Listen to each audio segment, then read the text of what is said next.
Buenas tardes, profe. Damos inicio a este video. Las alumnas son Ortega Rocío y Fernández Evangelina. Las estrategias de enseñanza. Nosotras optamos por las estrategias entre la teoría y la práctica, de Rebeca Anijovic y Silvio Mora. Las estrategias de enseñanza se encuentran entre la planificación y la acción, entre la teoría y la práctica, ¿sí? De las dos formas están redactadas en este capítulo, que es el capítulo 1. Acá está el cómo. Pensar el cómo voy a enseñar. Anijovic nos hace esta pregunta: ¿de qué depende que una clase funcione? ¿Sí? Entonces, ¿qué vamos a hacer? ¿Cómo vamos a presentar los temas? Es justamente lo que se llama la estrategia de enseñanza. Acá las autoras nos dicen que hay 4 tópicos, que es lo que vamos a ver a lo largo de este video, los cuales son las estrategias de enseñanza, en qué consiste, las actividades, los intereses y las rutinas, los nuevos desafíos de los alumnos que tenemos hoy en día, las buenas prácticas de enseñanza, qué consideramos que es una buena práctica de enseñanza. Las estrategias. Definimos a las estrategias de enseñanza como el conjunto de decisiones que toma el docente para orientar la enseñanza, con el fin de promover el aprendizaje de sus alumnos. Todo lo que yo tengo en cuenta y lo que voy a llevar a cabo como docente, obvio, en el momento de dar la clase, es globalmente lo que se llama estrategia de enseñanza, ¿sí? Pensando el qué quiero enseñar, qué quiero que mis estudiantes aprendan, para qué, quiénes son estos sujetos que están involucrados, en qué contexto estamos, qué prácticas de lenguaje están involucrados. Todo eso va a conjugarse y se va a formar una especie de alquimia, ¿sí? Si logro realmente tener en cuenta todos esos factores, vamos a armar sin dudas una clase genial, ¿sí? Al extremo, en la esquinita, tengo la cita de la autora Alicia Camilloni, y que dice que la relación entre los temas y las formas de abordarlos es tan fuerte que se puede sostener que ambos, los temas y las estrategias, son inescindibles, son inseparables. No puedo pensar, quiero dar este tema, tengo que pensar no solamente en el tema, sino en la forma en que lo voy a dar. Y eso es parte de la estrategia, tiene que ver también con la planificación, ¿sí? Entre el qué y el cómo. No solamente tenemos que pensar en el qué quiero enseñar, sino también cómo lo voy a enseñar. Y en ese sentido, en realidad, aparecen 4 elementos que tengo que tener en cuenta como docente, que están relacionados y que las estrategias los abarcan, los cuales son los contenidos que transmite a los alumnos, el trabajo intelectual, ¿sí? La actividad cognitiva que van a hacer nuestros estudiantes, los hábitos de trabajo que el docente va a proponer y el modo de comprensión de los contenidos. Para pensar las estrategias educativas tenemos que tener en cuenta 2 dimensiones. La primera, la dimensión reflexiva, en la que el docente diseña su planificación. En el proceso de pensamiento del docente, el análisis que hace del contenido disciplinar, la consideración de variables, la toma de decisiones, entre otras. Elementos que tenemos que tener y considerar como docente para planificar la clase. En ese sentido es muy importante la reflexión, porque reflexionar es una de las actividades principales que tenemos que hacer como docente. La segunda dimensión es de la acción, que involucra la puesta en marcha de las decisiones tomadas. Estas dimensiones se manifiestan en tres momentos: en el momento de la planificación, en el de la acción propiamente, en el momento en que el docente va a dar la clase, y en el momento posterior a la clase, donde el docente va a reflexionar y evaluar cómo le salió, qué puede modificar, si la va a dar en otra instancia, etc. La reflexión estratégica. Y acá tenemos una cita de Anijovic, del autor Megriev, que dice: la reflexión estratégica inicia entonces al que se libra a ella un trabajo constante de inventiva metacognitiva para calmar el espacio reinstaurado constantemente entre él y el mundo. ¿Qué quiere decir esto? Reflexiona en los 3 momentos que nombré anteriormente en la anterior diapositiva. Esa actividad de reflexión estratégica nos va a colocar a quienes planificamos una clase en un trabajo constante de inventiva. Acá tenemos el primer factor, que es la creatividad de esa planificación, y es metacognitiva, porque tiene que ver con la forma en que pensamos cómo se va a dar el conocimiento dentro del aula, ¿no? Lo metacognitivo tiene que ver con cómo se da el conocimiento, cómo se trabaja con ese conocimiento en la clase. Entonces es importante pensar en esa, y es lo que hacemos cada vez que reflexionamos en torno a la planificación. Tenemos que crear y tenemos que tener en cuenta cómo se va a dar el conocimiento dentro del aula, ¿no? Y a eso es lo que coloca a los docentes en el momento de planificar entre ellos y el mundo. Todas las clases tienen que tener dimensión real, una forma de pensar el para qué estamos dando esos contenidos, qué estamos dando. Acá lo dicen Anijovic y Mora. Dicen que para esa reflexión que queremos hacer hay que pensar de manera estratégica, cómo vamos a interactuar con el mundo y cómo vamos a enseñar, ¿sí? Pensemos, enseñar en la escuela no es dar algo que está en el diseño curricular, lo tengo que dar y punto. Uno toma decisiones, como dije anteriormente, las estrategias son toma de decisiones, de que no hay todo lo que dice el diseño curricular. ¿Y cómo lo elijo? ¿Cómo lo seleccionamos? ¿Cómo lo preparamos para dar en la clase? Tiene que ver con esas decisiones basadas en el conocimiento del mundo y en el contexto que estoy. ¿Y por qué planifico la clase? Que planifico para el grupo de estudiantes, ¿sí? Otro de los elementos que vemos que es necesario tener en cuenta para pensar las estrategias como un proceso reflexivo y dinámico es el trabajo espiralado. Esta propuesta de las autoras nos dice que el aprendizaje no es algo lineal, no es algo que comienza, se desarrolla y termina, sino que necesariamente tenemos que estar revisitando, volviendo a ver ciertos elementos que los estudiantes quizás lo hayan visto probablemente en otro momento. Acá nos dicen las autoras que el trabajo espiral va a modificar la comprensión, la profundidad y el sentido de lo que vamos aprendiendo. Cada vez más complejo, cada vez más profundo. Y las estrategias tienen que ver con marcar un camino. Entonces, una vez que decidimos las estrategias y antes de llevarla a la práctica es necesario definir y diseñar el tipo, la cantidad, la calidad y la secuencia de actividades que vamos a ofrecer a nuestros alumnos. Las actividades. Vamos a ver desde el punto de vista del autor Jen Díaz, que dice que las actividades son instrumentos para crear situaciones y abordar contenidos que le permiten al alumno vivir experiencias necesarias para su propia transformación.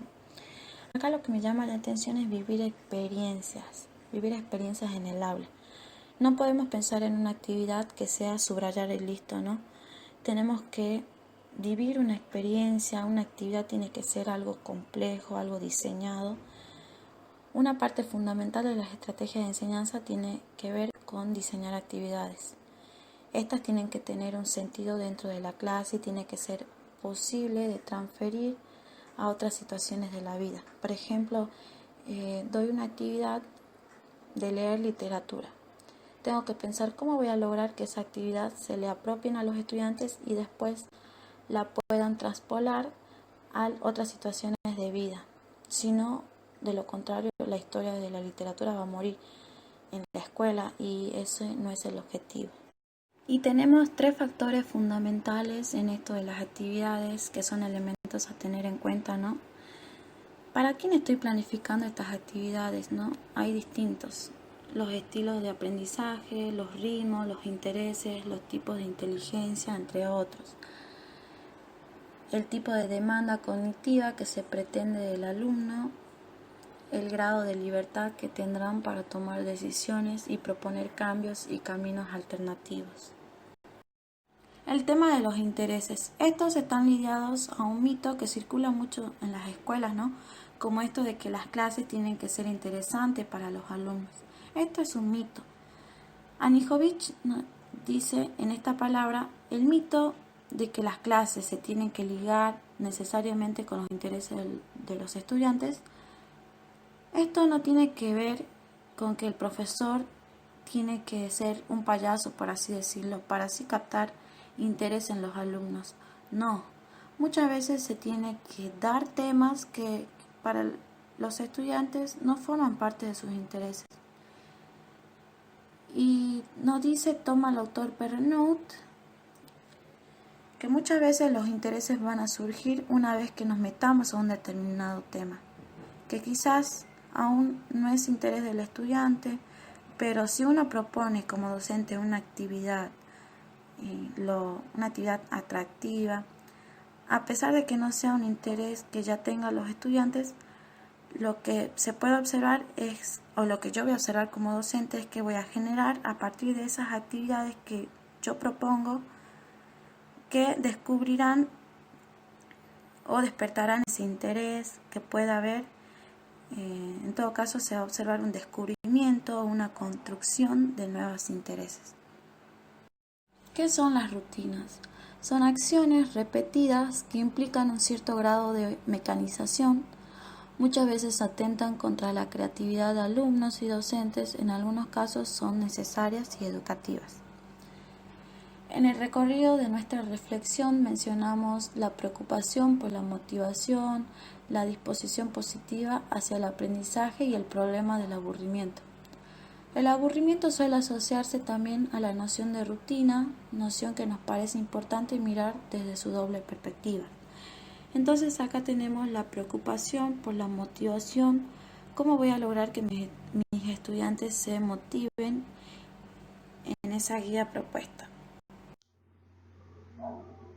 El tercer tópico que vamos a analizar son los nuevos desafíos de los alumnos de hoy, los desafíos que nos plantean los alumnos de hoy.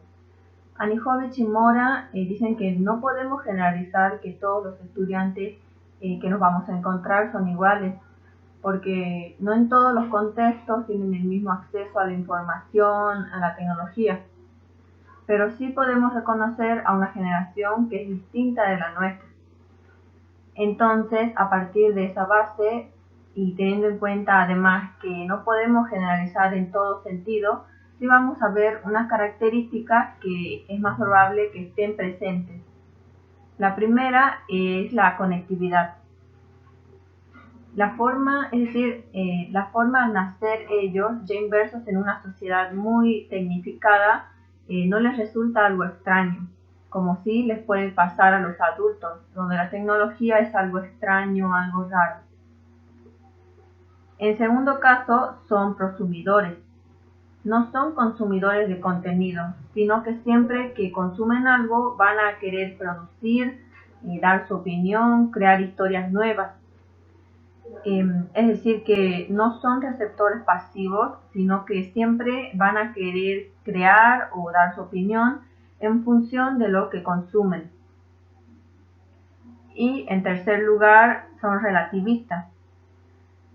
En las generaciones que nos anteceden, el conocimiento era algo válido, era algo instaurado, como la escuela nos daba las grandes verdades. Y hoy en día el conocimiento está a la mano en muchos otros lugares que no son la escuela. Y entonces todo lo que conocemos de la escuela de antes se vuelve relativo, porque la información constantemente se está actualizando y no van a tomar las grandes verdades como únicas e inamovibles. Entonces se vuelven sujetos relativistas. Los autores nos plantean esto porque todo esto es parte también de la planificación, tener en cuenta los sujetos con los que estamos trabajando. Por ejemplo, yo no puedo pretender darle a los estudiantes grandes definiciones si son ellos quienes pueden buscar en otro lado.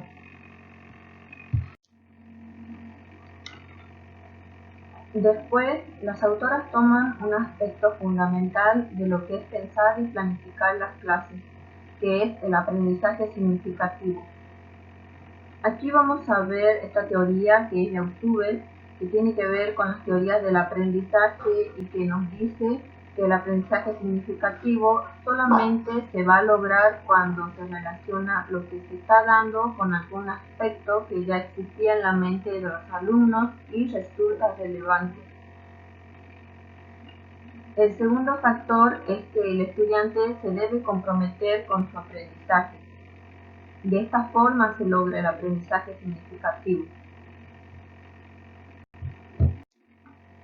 Pero si yo quiero lograr un aprendizaje significativo y no hay conocimientos previos, ¿qué puedo hacer? Porque es real que no necesariamente los alumnos van a tener conocimientos previos de los temas que se les quiere enseñar. Entonces, ¿qué se puede hacer? Primero que nada, una indagación. Tratar de ver y explicitar si están esos conocimientos previos.